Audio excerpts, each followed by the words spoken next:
Regulation is rapidly shifting from static reporting to real-time, verifiable compliance.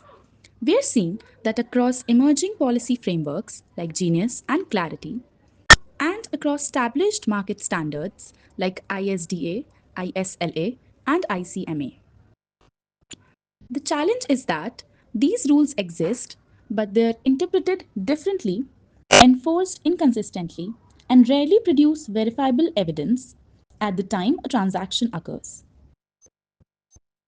What I'm going to show is how those regulatory and market rules can be evaluated deterministically and turned into cryptographic proof before execution. This scenario represents a tokenized asset aligned to emerging US policy expectations, proper classification, a registered issuer, and complete disclosures.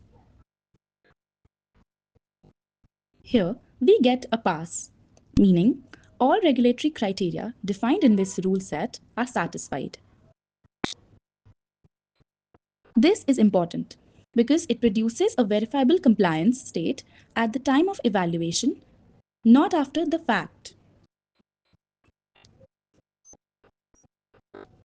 Now, the same scenario fails because that requirement is not met. Same inputs always produce the same result. This is fully deterministic, which is critical for regulatory consistency. Moving to ISDA, this reflects derivatives market requirements around counterparty status and margin sufficiency. Here, the counterparty is active and margin requirements are met.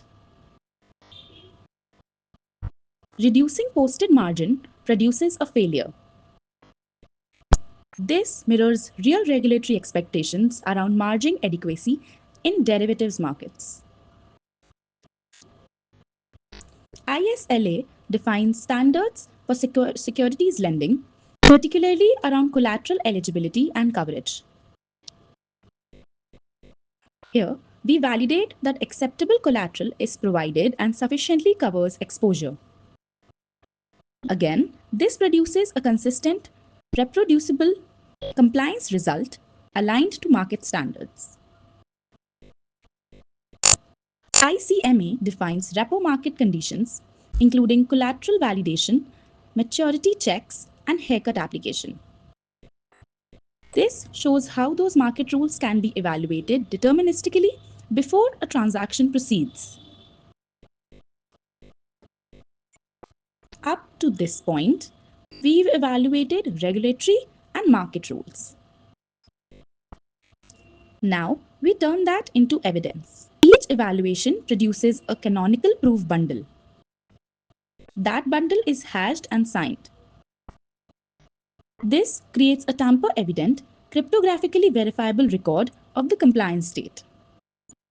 Same input, same bundle, same hash. This is what allows compliance to move from interpretation to verifiable proof. Verification confirms both integrity and authenticity. It proves that the result hasn't changed and that it was produced by the system. This is critical for auditability. Instead of trusting a system, you can verify the evidence independently. We also aligned the attestation structure with Canton and Damel contract requirements, so these proofs can integrate with real financial infrastructure. At this point, we have a verifiable compliance state. No execution has occurred. This system produces evidence, not decisions. External systems, such as broker-dealers or platforms, determine how to use that signal.